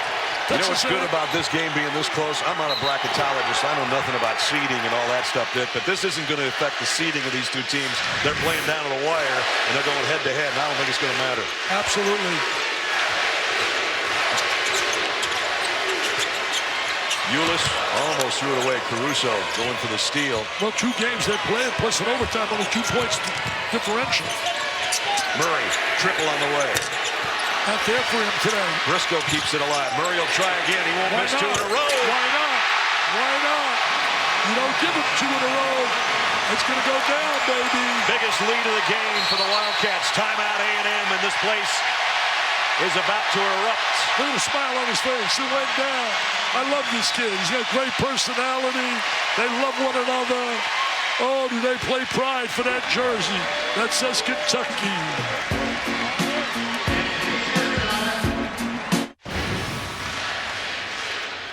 You don't ever want to give Jamal Murray a second chance outside the three-point line. The Blue Arrows strikes again, and Kentucky on a 10-2 run right now to lead by 7, their biggest lead of the ball game. A little celebration, a little hug. You don't want to give him a second opportunity, especially a wide open. There's the trophy, man. The big trophy. For. That and the pride that goes with it to say we're the tournament champions. In Kentucky's case, it would be number 29. In A&M's case, it would be number 1. Little difference. Hey, Jamal Murray, ready for this? He's got 14 points and has had a very quiet game. 4 for 12, very quiet. Not sure what the stoppage in play is. Tony Green over the scorer's table. I think it's a clock problem, but we'll wait and see. You know what's big here in the second half? Really big. 3 turnovers only for Kentucky. Only 3 turnovers in the second half. They've really made adjustments in both games. Halftime. Look at the backcourt production by Ulis and Murray, as Dick said and Sean has said as well. Best backcourt in the country, and proving it here in Nashville. As Ulis giving up a lot of size and makes up with it with quickness.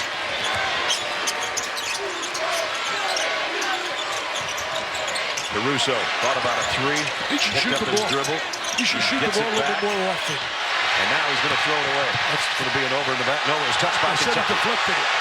2 on the shot clock, though. House at least got it up there, and Davis pulled down the rebound and scores. Boy, is he a horse.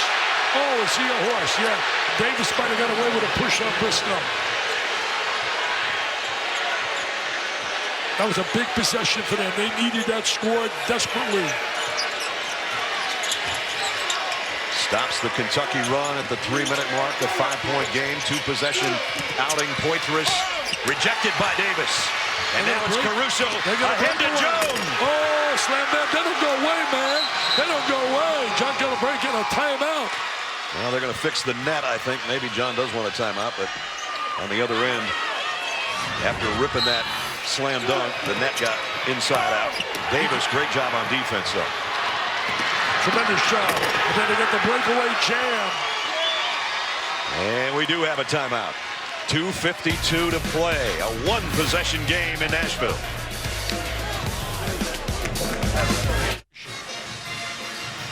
SEC tournament titles, a little bit of discrepancy with the rest of the conference. Kentucky's got 28.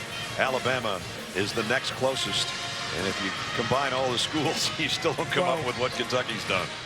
Winningest college basketball program in history, over 2,000 wins, and right now looking for another SEC tourney title and clinging to a 3-point lead against the #1 seed, the Aggies of Texas A&M.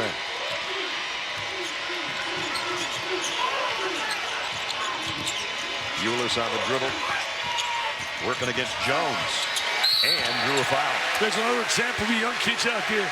Use the head fake and the ball fake. Going to create either space or create a foul opportunity. And he does that really well, Tyler Ulis. Watch this right now. Here comes the ball fake. There's the head fake, and there's the contact. And he's 4 for 4 from the free throw line right now. Not sure he doesn't have a little blood on his elbow. And we got it stopped. Step back up to the line with 24 points on the day so far. He's got to be a BMOC on that campus in Lexington. He might only be 5'9", but he will be the BMOC, no doubt. Still perfect from the line. I got a feeling his trophy case is getting a little bigger. I think with this game, I think he might be seeing another gold trophy. He can add the Player of the Year and Defensive Player of the Year and Player of the Tournament to his resume if they win. Rips them both. 6 for 6 on the line. Kentucky by 5 with 2.5 to play. He's done everything except sell popcorn and hot dogs.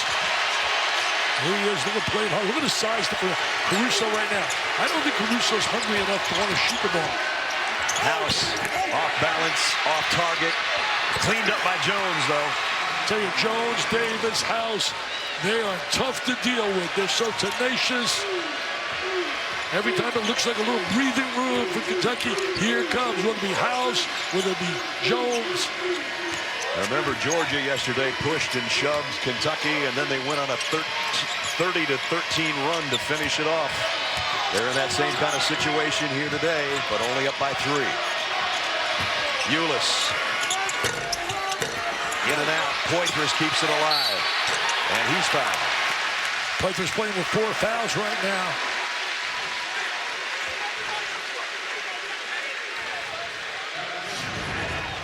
Good position by Alex Poitras to come up with this offensive rebound. And then drew the foul from Gilder, so he'll step to the free throw line. 1 for 2 today for Alex from the free throw line. He's a 69% free throw shooter. Game comes down now when you look at this scenario to the free throw line. Got to make your free throws late in the game. This would put him in double figures and give Kentucky a 5-point lead back, and he does. Big 2 right there. Now another big possession coming up. What will they do? I know one thing, Davis would like to get a touch inside. Everybody wearing blue on their feet right now for the defense of the Wildcats. House double team down low.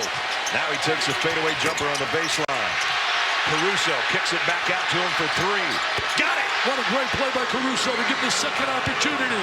House had an impossible shot on the baseline. Poor angle. 26 for Daniel House. It's a 2-point game. He made that possession count. Risco. Ulis, and now Murray with a minute to go. Spins in the lane, lost the handle. Great help defense rotating over when he made the spin. A&M can tie it this trip. I tell you, this kid can pass the rock, man. That's why he leads them in assists. Timeout. Look at Texas the A&M. fire. Look at him pumping his fist. Oh, is he a leader? Billy Kennedy's got a leader in Caruso. 49.6 remaining in regulation. We're going to say it that way because the first game this year went to overtime and the Aggies won by 2. Right now it's Kentucky leading by 2 and House having the game of his life here in Nashville. Caruso with that great pass. Don't forget, coming up next, Memphis and UConn square off in the AAC Championship game. Champ Week presented by Dick's Sporting Goods, also streaming live on Watch ESPN and the ESPN app. Brad Nessler, Dick Vitale, John Farnham, John Saunders, Shannon Spake, and the whole crew. This is a beauty. It's a real beauty, and it's really been a great game. A lot of intensity, a lot of emotion. Now we come down to a scenario. Got 22 seconds on the clock here. I think you got to think about Davis inside. He's really a force to deal with. And House's driving ability, Kentucky's got to be certainly key. And a guy that's really so underrated, Caruso. I just think he's got to shoot the ball a little more. He's such a quarterback and a leader when he's on the floor. He's an extension of a coach. The players that were standing over the players sitting on the chairs for Texas A&M, they all joined arms, guys. These guys are unified. They're talking about getting stops, getting rebounds, just fighting to the very end. I'm looking at the crowd across court from us. Everybody's standing right now, whether they're Aggie fans, and in the case of about 200 Aggie fans compared to 19,000 in blue. This is a heck of a game. 13 on the shot clock. Davis trying to keep it alive. Foul. And he'll give it back to Kentucky. They missed Davis on a little two-man game after he set the screen. Should have got the ball back. House made a strong drive to the goal, and then was the offensive rebound where the foul took place. See, right now, the bell should go back to Davis. Davis with the foul over the back of Poitras. So we walk it down the other way for free throws. Well, Poitras made 2 in a row the last time he was on that line. He's 3 out of 4 on the day. Makes 2, keeps it a 2-possession game. Makes 1. A little nervousness right there. Missed it. Oh. Davis with a rebound. Aggies with a chance to tie or lead as we approach a half minute. Screen Now rolling into, they miss Davis every time he lays the screen and rolls to the basket. House with Ulis on it. He Going wants to to beat work. him one-on-one. Going inside. And scoring. Why not? He's been doing it all day. What a great play. Now Kentucky can get the last shot. House matches a career high to tie it at 71 in a timeout, Kentucky. What a great play by House. But now Kentucky gets the last opportunity. Watch for the offensive rebound. There's always a danger moment. Look at it, change of direction. You can go on a strong drive, off balance, great crossover. Look at this crossover. I mean, great change of direction. He beats Ulis on the bounce. He goes by Ulis. He goes hangs over the Briscoe lane. and Lee. Oh, man, what a terrific play by House. Remember, they met February 20th in College Station, Texas. That one went down to the wire. Humphreys with a block shot, and then in his enthusiastic response, slammed the ball on the court. That is Rule 10, Section 3, a technical. It was called. It could have been left alone. And with that, Tyler Davis goes in and scores, and they win in overtime, 79-77. But we're down to the wire here. 15 seconds to go. Tied at 71. It also mentions, Brad, in that rule that it had the unsportsmanlike conduct in terms of disrespect for an official, and there was none of that there. But now think about this scenario.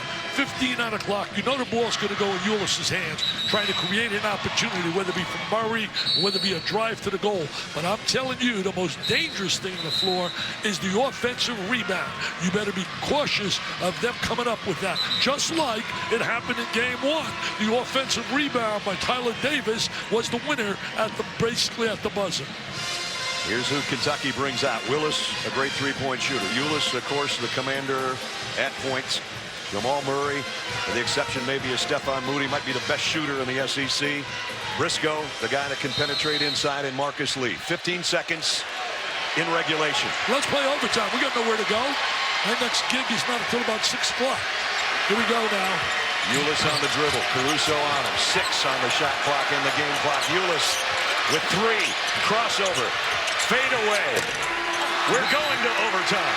Little OT right there. The size really bothered Ulis on that shot. Caruso's size. Hey, why not? These two teams are so evenly matched. What did they play? Look at all the minutes they played.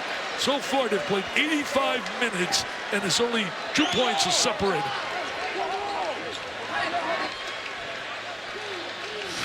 Ulis took the last shot, but again, Caruso is about 7 inches taller than him defensively. He stayed in front of him. He did a great job staying in front and put the hand up, and that just bothered him slightly. Nothing was close. There's the offensive rebound. So about an inch away from a winning shot, and the A&M bench will respond, going, we got 5 more to go, at least. 71-71. That's the way it's supposed to be, my friend. It's supposed to be that way, number 1 and number 2. Both same records in conference play. 13-5. They shared the regular season championship, though, with the tiebreaker. It was Texas A&M's. And one team comes in 26-7, the other one 25-8. Aggies riding an 8-game winning streak. Kentucky looking for their 29th SEC tournament title.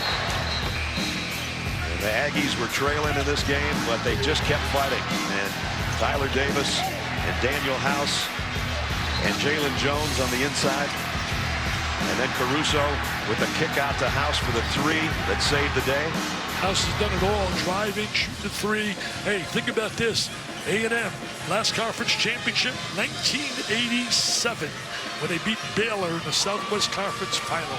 1987. Wow, this seems like an eternity ago.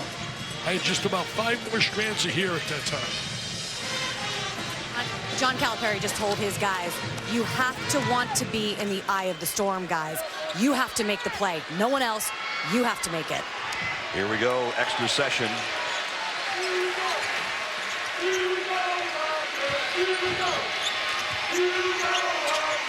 Played 3 games in a row. And these kids are such great condition.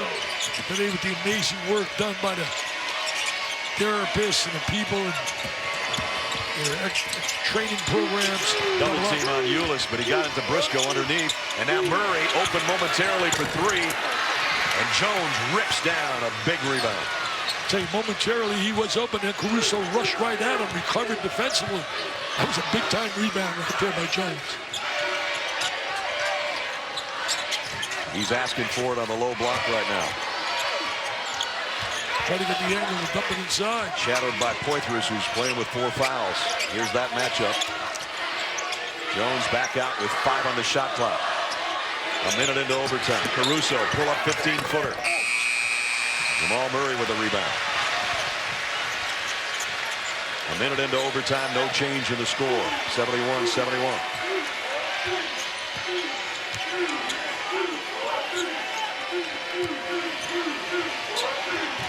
Yeah, Gilder on. Ulis got an open look. His defender fell down and he buried the 3.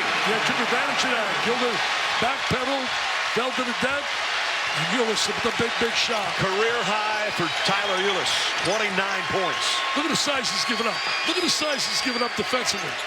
I don't know why they don't post him up on the inside a little more. How about having the game of your life in the biggest game you played in? Tyler Ulis coming to the forefront here, and now it's House who will go to the free throw line. You know, Ulis was on House in that whole sequence, and House wanted the ball badly. Poitras is going to foul out with that last one. Look at this right here. This. See, there go Gilder goes to the deck. He goes to the deck, and they go to the deck a little bit because he drills the 3. He went to the deck, and Tyler Ulis went to the bottom of the net. Career high 29 points. What a show he's putting on. Plus leadership, plus not turning the ball over. A 1 turnover in a game. That's amazing at a pace in the game like this, having the ball in your hands that often and having 1 turnover. So Poitras sits with his 5th personal. And up to the free throw line is Daniel House.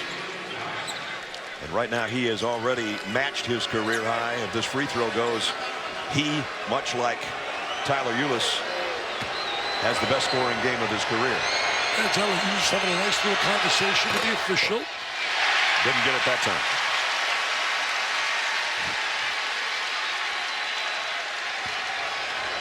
Can cut the Kentucky lead to 2. And does. New career high, Daniel House.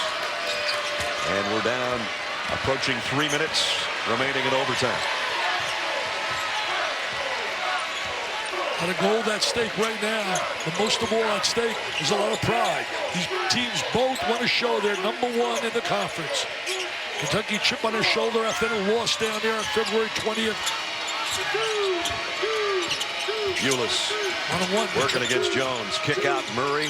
Back to Ulis. He thought about a 3. Trying to get an isolation. He'll take the baseline jumper with 1 to shoot. Kentucky shot clock violation. Trying to get a little isolation there for Ulis to go a little 1-on-1. Not only he's trying to look for the score, but he's trying to look that somebody rotate over and give help, and they'll find the open guy. And Kennedy flashing the fist. Have a flash, get the ball to House or Davis. Trying to tie things up. Jones. Oh, he stepped down. And he got the foul after losing the handle to Willis. Little late call, but he made the call, the right call.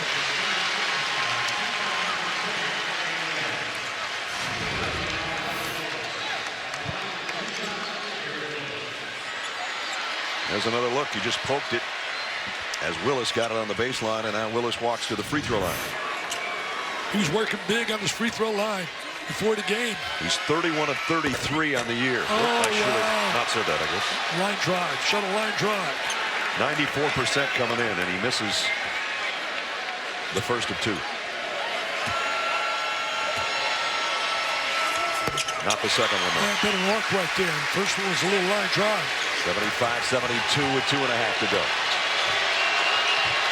Tyler Davis is calling for the ball, man. He wants the ball inside. And in that motion game, they're going to try to reverse the ball. House kicks back out to Caruso. He'll try a triple. Ran down his own rebound and then threw it away to Briscoe. Davis pokes it out of bounds, and let's see. Look at Davis saying, our ball. He's making like a ref. He said, our ball. Our ball. Landis Poole and Tony Green are going to go over and check the have monitor. a look at the monitor. I couldn't tell from where we are. I couldn't either. See this right here. Here's Briscoe. Davis and gonna Ulis step has in. his hand on it, and then Davis pokes a hand in there, and you can be the judge. It's tough. It looks like it came off a Kentucky player at the end of that. Davis made the initial contact. I think it's off Ulis. Well, you got two eyes. I do too. I think it's off Ulis. I really do. Again, the officials over at the monitor, the scorers table, to make sure. Obviously, a very important possession with 2:07 to go in an overtime game. And with a conference crown on the line, they're going to take their time and get it right. And a 3-point lead. It's big if Kentucky gets the ball +3. I think the right hand of Tyler Ulis trying to keep possession just sort of spun it out of bounds. But I'll let Tony Green and Alandis Poole make the decision for us. I'll tell you one thing, Tyler Davis was very emphatic, almost so confident that the ball went off Ulis. You saw his emotion after the play. Got to be off Ulis. Kentucky fans aren't going to like the call, but that's the right call. It's the right call, and he showed that emotion. Davis did immediately showed that, hey, it was our ball. So I would like a fresh shot clock of 30, 2:07 remaining on the game clock in overtime. I would like to see him get the ball inside to Davis. I really would like to see him get some touches on the interior. Comes out to the outside. He's going to roll back inside. He's going to roll inside. Murray's on him right now. It's a mismatch. They switch. House for three and the lead. Man, has this kid been sensational? I mean, it's been House and Ulis, one big play after another. I take it back, not the lead, but the tie, 75. What a game, man. What a big-time basketball game. A lot of emotion. This is an NCAA caliber game. Good help on defense right there. Doesn't allow Ulis to make the turn. 10 on the shot clock. He splits up. Rebound is going to be key here. House hits the deck, so does Willis. Going to be Kentucky ball. What a great job by Ulis to split the trap. How about Daniel House? Look at this. Look at this coming off a curl. He wants to shoot it. Steps back. There it is. Mr. House. Oh, is he a house to deal with? Continues to add to his career-high game and has tied this game up again. He's been a force, a real force. Marcus Lee gets the inbound pass and back to Tyler Ulis with 1:20 to go in overtime. He's got Gilder playing him right now. Going to hand it off to Jamal Murray. See if Murray tries to create his own shot or if he's going to give it back to somebody else. Caruso, Defensive Player of the Year last year, matched up on Murray. He'll make it tough for Murray to get a good look. Willis, three. Got it! Big shot by Willis. He's been doing that. He's been doing that this year. The big three. That gives you Uncle Mo momentum. Here, listen to the Cats fans. Third big 3.5 for Willis. House will try to answer. Too strong. Ulis the rebound. Kentucky's got the ball with 40 to play and a 3-point lead. And the guy with the ball is the guy you want to have the ball. Murray working against Gilder. They got Caruso right now playing Ulis. Ulis wants the ball back. Murray's going to keep it. 10 on the shot clock, 23 on the game clock. Murray against Gilder. It's going to be his shot. And he got it! Oh, money, baby, money! Money! They're dancing with joy on the bench. The blue arrow has just pierced the Aggies. Even though Caruso scores with 10 to go, it's Kentucky's lead in a timeout. Jubilation on that bench. Oh, Kentucky. Murray making the big shot. The best backcourt in basketball. You can show me any others. Give me Ulis and Murray, and you got a chance to win, baby. Take a look at this, Brad. Step back. Jamal Murray, the Canadian superstar. The arrow strikes again. Wow.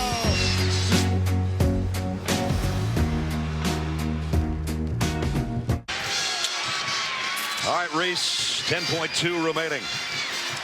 Look at the hugs by those two guys. You talk about a tandem, a dynamite duo. Take a look at Willis. He makes the big three. And then Murray with the real weapon right here. The Canadian Comet. There he is, knocking it down. There's the arrow. 3-ball time. Kentucky ball on the baseline, leading by 4. They don't need any more points. A&M will play for a steal here and then have to foul immediately. And run the baseline, call a timeout. Nice job defensively by the Aggies as Hawkins couldn't find anybody to get it to. Trying to get a little ball handler on the floor with Hawkins out there. Tyler Ulis, the player of the year, the defensive player of the year in the SEC, and you think he had a pretty good one here in the championship round? I'd say so. He was absolutely sensational. He was the 3S man, super scintillating, sensational. There he goes to the goal. He was a PT peer, a solid goal PT peer, a primetime performer. He was awesome, baby, with a capital A. He had it all going, Mr. Nessler, just like you did in the game here tonight. Today he was a CH'er, career higher. 29 points, career high, Tyler Ulis. Look at the eyes. Look at the eyes. 23rd straight game with over 5 assists. So he accounts for about half of Kentucky's scoring every night. What a lethal backcourt. They'll be having another backcourt next year. It'll be just same thing as Kentucky to beat or go on with a great recruiting class coming in. Okay, after the timeout, now they'll stack Murray and Ulis. As again, it's Hawkins to inbound. Yeah, break right and left. Trying to find the open guy. Still having trouble. Got it to Ulis. They got to foul him immediately. And he's going to run to the foul line. Then he's going to run and get the gold trophy. Because if he's not the MVP of the tournament, we got to scoop. There should be an investigation. I don't think there's going to be a problem there. He's perfect from the free throw line today. 6 for 6. On the year, 86%. Talking about having a sensational year in every facet of the game. I love it when the smallest guy on the court has a chance to wrap the game up right here. He's the best out of group. Maybe not the best player in terms of talent for the NBA, but the best in college right now for Kentucky. Larry Conley said it yesterday to me. He said, you can talk about all these other point guards. He said, let me tell you. He said, pound for pound, inch for inch, the best. You are right, buddy. Larry, the legend, is on Last one off the mark. It's not going to matter. A&M coming down. They got to hurry. House a long 3. Off the mark. Rebound tip. Kentucky has won its 29th SEC tournament title here in Nashville in overtime. Celebration begins. Lexington are all smiling. Across the street where they couldn't get in the game, a lot of Cats fans smiling. Look at the little guy getting all kinds of hugs. Great effort. Great effort by Texas A&M. Confetti coming down on the Wildcats. It's something that they're pretty used to. And a little dance going on at midcourt right now as they take the SEC tournament title. And the Blue Arrow, another big game, but Tyler Ulis, the player of the game. What a game. 82-77.